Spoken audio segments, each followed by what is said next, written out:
Como que surgem esses cultos satânicos anticósmicos lá no Rio Grande do Sul? Qual que é a origem deles? Lembra que eu estava falando que no começo do mundo existiam duas tradições? Os dualistas e os não dualistas? As primeiras tradições espirituais foram os não dualistas. Então o judaísmo é não dualista, só há um Deus. Aí como que o judaísmo explica o mal? Yetzer Hará, que a gente chama. Uma série de conceitos diferentes, mas nunca através de uma entidade. Não existe um bode expiatório que você vai culpar pelo mal que você sofre na sua vida. Não existe essa oportunidade. Ou essa divagação. O mal está em você.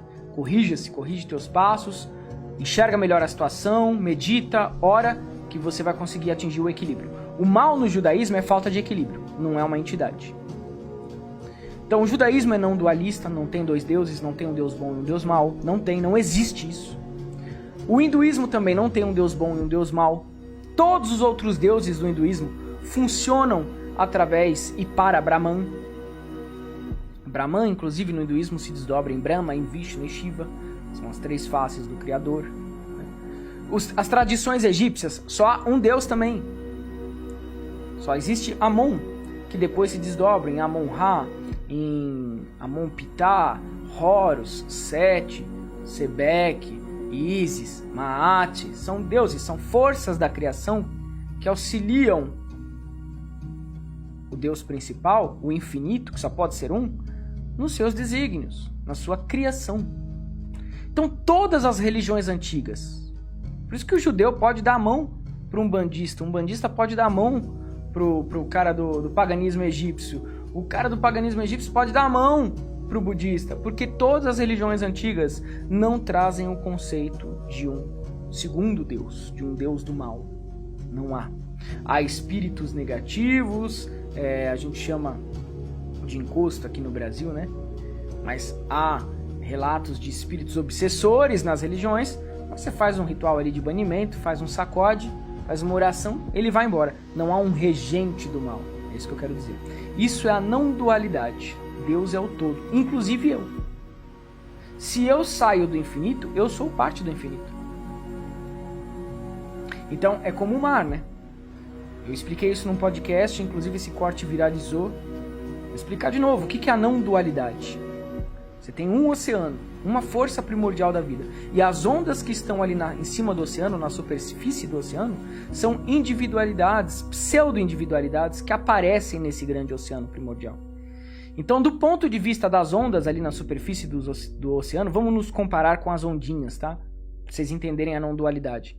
Do ponto de vista de cada onda do oceano, elas têm um tempo, uma trajetória, uma vida, um período de existência, uma aparência diferente, um tamanho diferente do ponto de vista das ondas. Mas se eu for analisar a fundo, as ondas não estão separadas do oceano. As ondas são movimentos do mesmo oceano. É igual à nossa realidade. Existem estrelas, mundos, pessoas, animais, espíritos, várias dimensões, mas tudo isso faz parte de um único corpo. Olha que lindo, olha. Se isso não toca a sua alma, se isso não alimenta o teu espírito, você já é um ser morto. Há uma realidade, um Deus. Adonai Eloheinu, Adonai Echad, é a força da vida e alimenta toda a árvore da vida, todos os mundos, uma força. Isso é a não dualidade. Isso resgata a tua alma.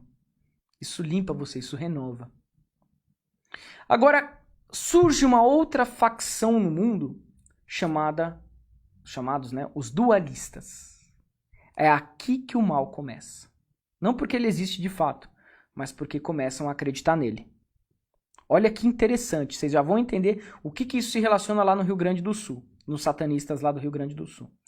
Então, antigamente, uma única realidade, um único Deus. De repente, surge ali na região da Pérsia, entre os zoroastras, uma religião chamada zoroastrismo. E pasme, se dizendo filho de uma virgem, nascido de um espírito, os anjos cantaram a vinda do Zoroastra, anunciaram a sua chegada. Se tu lembra alguém?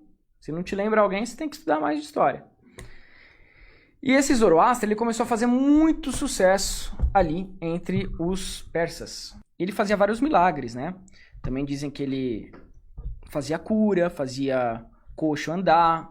Mesma narrativa aí de alguém que vocês conhecem. Podem pesquisar. Esse Zoroastra começou a trazer uma tradição diferente. Olha o que ele começou a falar. pro pessoal. Ao invés do pessoal entender que não existe mal absoluto e de que as coisas que acontecem de ruim na nossa vida servem para nossa transcendência e evolução espiritual, eles começaram a culpar uma entidade. Então o Zoroastra traz pela primeira vez o conceito de um diabo, de uma entidade que tinha o mesmo poder que Deus e que estava em conflito com ele. Olha isso. E ele traz, então, dois conceitos chaves. Ahura Mazda e Ahriman. Ahura Mazda seria o deus bom e o deus ruim seria Ahriman. E que você tinha que abrir mão do mundo, que é uma criação do mal, do maligno, feita por Ahriman, para libertar a sua alma para o espiritual. Vocês devem ter visto em alguma religião isso aí, né? O mundo jaz no maligno. Vocês já ouviram isso? Que o mundo é do mal.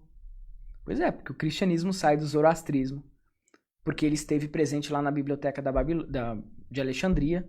O zoroastrismo é levado para lá graças às expansões de Alexandre o Grande. Os escribas da época, né, que falavam em grego koiné, se inspiraram nas narrativas do zoroastrismo.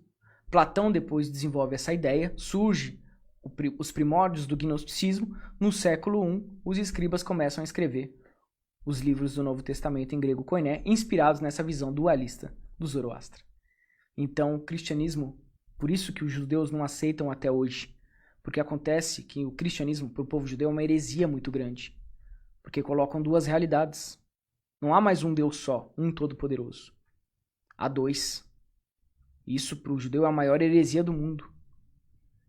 Mesmo nos templos que os judeus cultuavam vários deuses, o templo de Tel Motzah vai trazer para nós isso, essa certeza, que tem alguns ignorantes.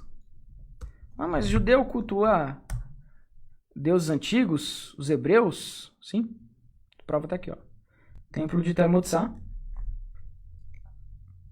Tem até o novo templo descoberto em Jerusalém, questiona a veracidade de textos bíblicos. Não questiona nada, porque a Torá sempre falou isso. O próprio rei Salomão.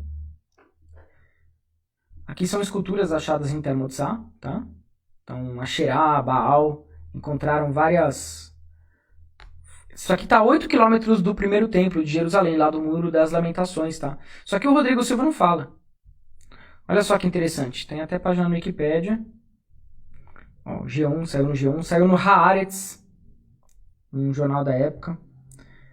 Isso aqui aconteceu durante todo o período do Templo de Salomão. Então, enquanto o Templo de Salomão operava ali na região de Jerusalém, a 8 quilômetros, esse templo também era erguido para cultuar outros deuses. Os judeus sempre cultuaram. Os hebreus, os israelitas, sempre cultuaram vários deuses. Mas, isso aqui não é idolatria. Por quê? Porque nenhum está acima de Adonai. Ninguém está acima do Eterno.